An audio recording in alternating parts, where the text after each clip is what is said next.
నమస్కారాలు. మరి నిన్న జరిగినటువంటి ప్రతి గ్రామంలో గ్రామ సభలు జరిగినాయి. మరి మా మల్లాపురంలో కానీ, మా సాయిపేటలో కానీ, తాలేగూడెంలో కానీ అక్కడక్కడ రోజుకు 2-3 జరిగినాయి. మరి మా మల్లాపురం గ్రామంలో నేను గ్రామ సభలో పాల్గొన్నా. ఆ పాల్గొన్న సమయంలో వాళ్ళు లీస్టు చదువుతున్నారు.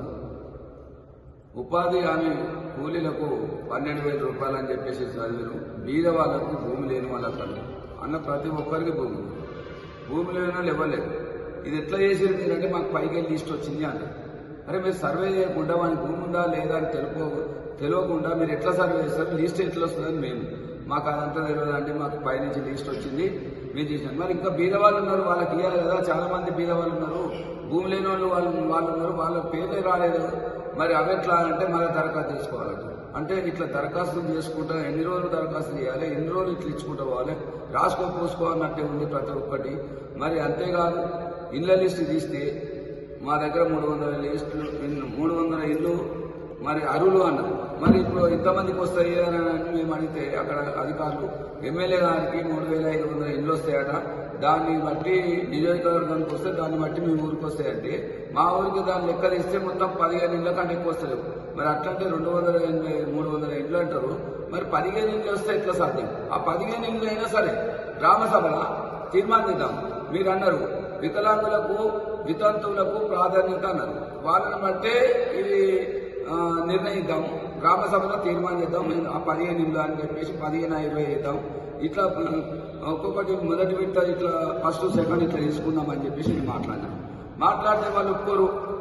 ఒక లీడర్ అంటాడు కాంగ్రెస్ అయినా, మాకు పుణ్యానికి ఓట్లు వేసిరా, మందులు ఆపించినాం, పైసలు ఇచ్చినాం, మరి పుణ్యానికి వేసిరని వాళ్ళకి ఇవ్వని అనుకుంటుందా? మేము ప్రజలకు మా ఇష్టంలో ఇచ్చుకుంటాం.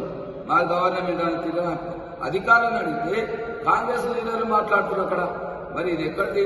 ఇంకోటి, పోలీసుల పహారాతో గ్రామ సభ నిర్వహిస్తారా? మీరు పోలీసులు లేకుండా గ్రామ సభ నిర్వహించండి. కాంగ్రెస్ వాళ్ళని తరిమి కొడతారు గ్రామ ప్రజలందరూ కూడా ఎక్కడికక్కడ. ఇవాళ ప్రతి దగ్గర గొడవలే. పోలీసులు లేకుండా ఎక్కడైనా గ్రామ సభ జరిగిన దాఖలాలు ఉన్నాయా? పోలీసులు పెట్టుకుని ఎప్పుడైనా 10 ఏళ్లలో కేసీఆర్ గారు గ్రామ సభలు అయితే పోలీసులను పెట్టి చేసిరా? ప్రతిదీ మా కేసీఆర్ వాళ్ళ ఇంటికే పంపించరు, ఆన్లైన్నే పంపించరు. ఆన్లైన్ ప్రతి బీరోలు ఎవరు, మంచులు, చెడు ప్రతి ఒక్కటి కూడా అడగకుండా అన్నం పెట్టినట్టు మా కేసీఆర్ గారు.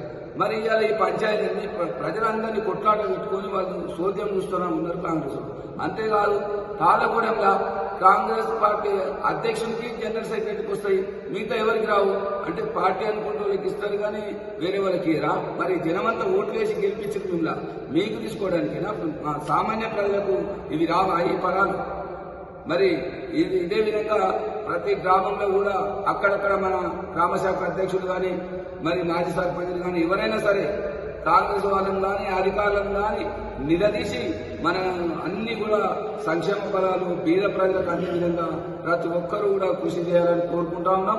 అంతేకాదు, మరి మా దగ్గర మల్లాపురం గ్రామంలో మరి నిన్న చూసారు ప్రతి ఒక్కరు కూడా ఎంత అంటే ప్రజలను మొత్తం వాళ్ళను వీళ్ళు కాంగ్రెస్ నాయకులకు ఎందుకు వేస్తుందా అని చెప్పేసి చీదరించుకోరు ప్రజలు. ఎందుకంటే వాళ్ళని అవమానపరిచింది. కాబట్టి మన కార్యకర్తలందరూ కూడా, మన పార్టీ లీడర్లందరూ కూడా ఈ కాంగ్రెస్ వాళ్ళ తప్పులను ఎత్తి చూపించి ఏదైనా సరే మనం అంతా ఐక్యమత్యంతో కాంగ్రెస్ వాళ్ళ మీద పోరాటం చేయాలని మా టీఆర్ఎస్ కార్యకర్తలకు విజ్ఞప్తి చేస్తా ఉన్నాం. జై తెలంగాణ, జై కేసీఆర్.